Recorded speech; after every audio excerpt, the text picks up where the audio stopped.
भक्तजनों, हर हर महादेव। श्री शिव महापुराण चतुर्थ कुमार खंड का 15वां अध्याय। शिव गणों से गणेश जी का युद्ध वर्णन। ब्रह्मा जी बोले, हे विभु, अब विभु की आज्ञा पावे सब गण निर्भय हो सजकर शिव जी के मंदिर पर आए। इधर गणेश जी भी सजे हुए तैयार थे। शिव गणों को देखकर गणेश जी ने उनसे कहा कि मैं अकेला माता की आज्ञा का पालन करूंगा। आज तुम सब मुझ अकेले पार्वती पुत्र का बल देखो। शिव जी के गणों का बल आज देखा जाएगा। मैंने तो पहले कभी युद्ध नहीं किया, परंतु तुम सब तो युद्ध दुर्मद हो। अब तो हमारी और तुम्हारी लज्जा की रक्षा शिव पार्वती ही करेंगे। ऐसा विचार कर अपने स्वामी की आज्ञा पालन करने के लिए मुझ अकेले से ही युद्ध करो। मैं भी अपनी माता के लिए अकेले ही तुमसे युद्ध करूंगा। अब ये युद्ध कैसा होगा यह कोई नहीं जानता, और त्रिलोकी में ऐसा कोई नहीं जो इस युद्ध को रोक सके। इस प्रकार दंडपाणी गणेश जी ने उन गणों को फटकारा तो वे अनेकों प्रकार के आयुध ले उन पर टूट पड़े। अकेले ही गणेश जी शिव जी की असंख्य गणों से युद्ध करने लगे, परंतु शिव जी का कोई भी गण उन्हें युद्ध में परास्त न कर सका, और उन्होंने अकेले ही उन सब गणों को मार कर भगा दिया। सैकड़ों और सहस्त्रों की संख्या में वे गण पलायन करने लगे। गणेश जी लौटकर फिर द्वार पर आ खड़े हुए। नारद जी की प्रेरणा से विष्णु आदि सभी देवता शिव जी के पास गए, पर स्तुति कर युद्ध का वृतांत पूछा। शिव जी ने कहा, मेरे मंदिर के द्वार पर एक बड़ा बलवान बालक हाथ में लकड़ी लिए उपस्थित है। जो घर में जाता है वो उसे रोक जाने नहीं देता। यदि ब्रह्मा चाहे तो वहां जाकर इस क्लेश को दूर करें। यह सुन शिव जी की माया से मोहित मैं ब्रह्मा कुछ ऋषियों को साथ लेकर उस बालक के पास गया। मुझे आते देख बालक गणेश क्रोधवश दौड़कर मेरी दाढ़ी मूछ नोचने लगे। तब मैंने कहा, हे देव, क्षमा करो, मैं युद्ध के लिए नहीं आया हूँ। मैं ब्रह्मा हूँ, मेरे ऊपर कृपा करो, मैं शांति स्थापित कराने आया हूँ। मैं ऐसा कह ही रहा था कि बालक गणेश ने परिधि उठा लिया। मैं वहाँ से भाग चला। उसने मेरे सब साथियों को परिधि से ताड़ित किया। फिर मैंने शंकर जी के पास आकर सब समाचार कहा। उसे सुनकर लीला विशारद शंकर जी को बड़ा क्रोध आया। उन्होंने इंद्रादिक देवताओं और अपने भूत बैतालादि गणों को गणेश जी से युद्ध करने के लिए आज्ञा दी। त्रिलोकी में हाहाकार मच गया। उस समय मैं ही ब्रह्मांड में क्षय होने का समय आ गया। लोग चिंता करने लगे, परंतु कार्तिकेय आदि वीरों सहित शिव जी के गणों का प्रयास व्यर्थ हो गया। अकेला बालक गणेश ने मार मार कर सबके छक्के छुड़ा दिए। एक ही बालक ने शिव जी की समस्त सेना को विचलित कर दिया। एक ने ही सब इंद्रादिक देवताओं को युद्ध से वितर कर दिया, परंतु महाबली कार्तिकेय अब तक भी उस स्थान पर स्थित रहे। से सभी शिव के पास भाग गए। तब उनसे सब वृतांत सुन परम कुपित स्वयं रुद्र वही वहां चले गए, और चक्रधारी विष्णु की सारी सेना भी उनके पीछे चली। मार्ग में नारद जी ने मिलकर शिव जी से ये कह दिया कि जैसा भी हो शिव गणों की मर्यादा रखिए। ऐसा कह वो वहां से अंतर ध्यान हो गए। चतुर्थ कुमार खंड का 15वां अध्याय समाप्त। 16वां अध्याय देव गणेश युद्ध तथा शिव जी द्वारा गणेश शिरोच्छेदन। ब्रह्मा जी बोले, हे नारद, अब तुम्हारे वचनों को ध्यान कर शिव जी उस बालक से युद्ध करने लगे। एक से एक पराक्रमी देवता और विष्णु जी तक उनसे युद्ध करने लगे। एक से एक भयानक अस्त्र चलाने लगे।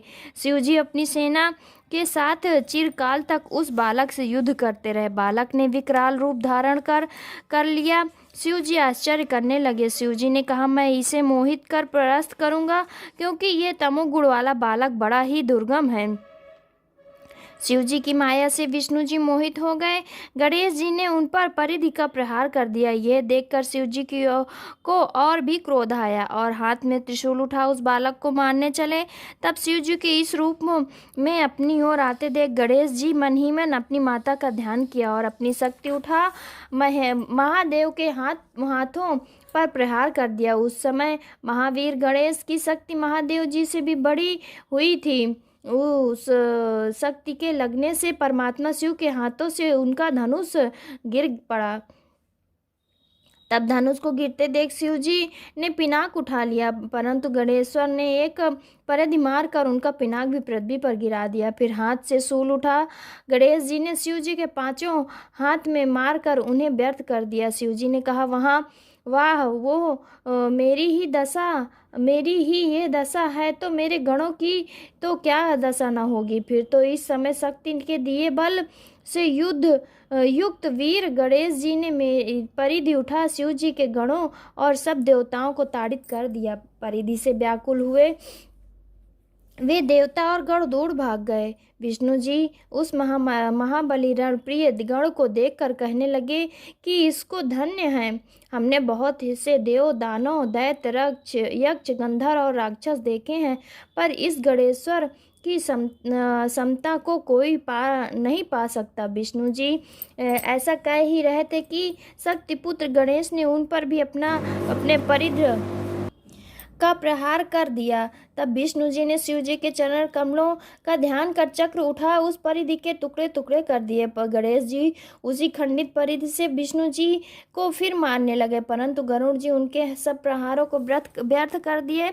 इस प्रकार महावीर विष्णु और गणेश्वर को युद्ध करते बहुत समय बीत गया। इसी बीच गणेश जी ने विष्णु को मार मार कर मूर्छित भी कर दिया। फिर भी विष्णु जी उठ उठकर शिव जी के पुत्र के साथ संग्राम करते रहे। ये देख शिव जी को बड़ा क्रोध आया और उन्होंने त्रिशूल उठा शीघ्र ही उस बालक का सिर काट दिया।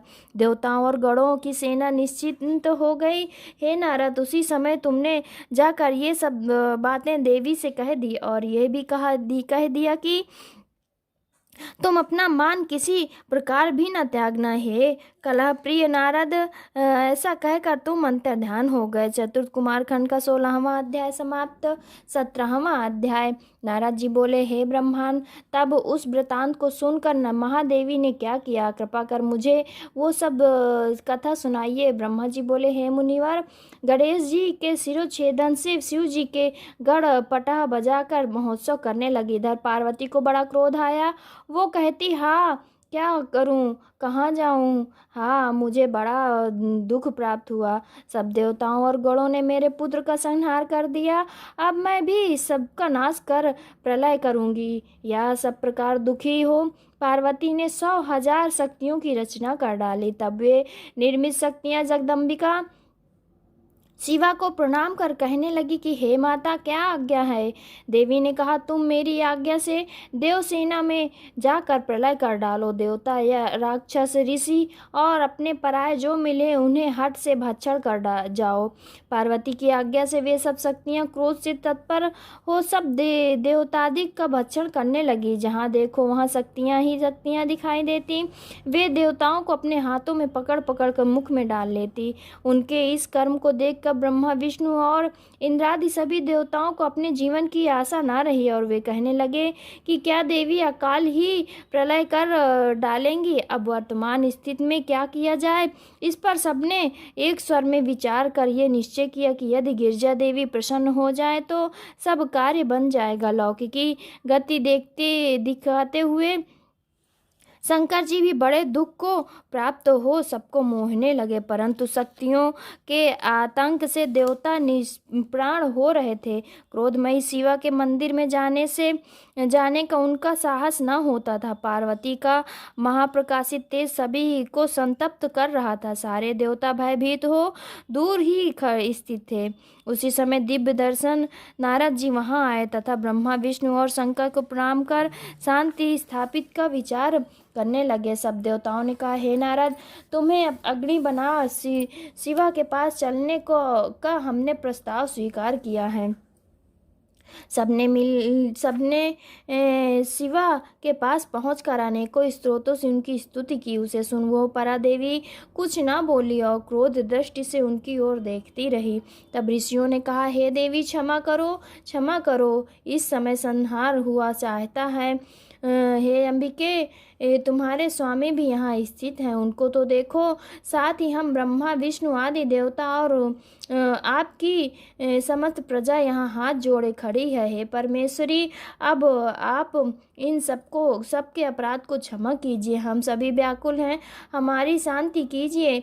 इस प्रकार कहते हुए सब देवता बड़ी दयनीयता और व्याकुलता से हाथ जोड़े उन चंडिका के समक्ष खड़े हो गए। तब वो भगवती करुणा कर उन देवताओं से इस प्रकार बोली, यदि मेरा पुत्र जी जाए और तुम सबके मध्य से में पूजनीय हो जाए तो ये संहार नहीं होगा, अन्यथा शांति नहीं होगी। भगवती के ऐसा कहने पर सब देवताओं ने शिव जी से इसके लिए प्रार्थना की। शिव जी ने कहा, ठीक है, हम लोगों को वही करना चाहिए जिसमें सब लोगों का मंगल होवे। अच्छा, तो तुम लोग यहाँ से उत्तर दिशा में चले जाओ और पहले जो मिले उसका सिर काट कर गणेश जी के सिर में जोड़ दो तो ये जीवित हो जाएगा। यह सुनकर सब देवता गणेश जी को लेकर उत्तर दिशा की ओर गए तो प्रथम उनको एक दांत वाला हाथी मिला। उन्होंने उसका सिर काट कर गणेश जी के सिर में जोड़ दिया। फिर उन्हें अच्छी तरह धोकर उनकी पूजा की तथा विष्णु जी से कहा कि अब जैसा उचित हो सब कृत्य आप कीजिए। विष्णु जी ने वेद मंत्रों से के योग से अभिमंत्रित कर शिव जी का स्मरण कर गणेश जी पर जल छिड़का। जल के छिड़कते हुए बालक शिव जी की इच्छा से जाग उठा। उस गजमुख रक्त वर्ण सुंदर कांतिमान बालक का प्रसन्न वदन, एक सुंदर आकृति की शोभा बड़ी ही दीप्तमान थी। शिवा पुत्र को जीवित हुआ देख सबका दुख दूर हो गया। सबने प्रसन्न हो उन्हें देवी को दिखाया। पार्वती देवी अपने पुत्र को जीवित हुआ देख प्रसन्न हो गईं। चतुर्थ कुमार खंड का 17वां अध्याय समाप्त। भक्तजनों, हर हर महादेव, हर हर महादेव।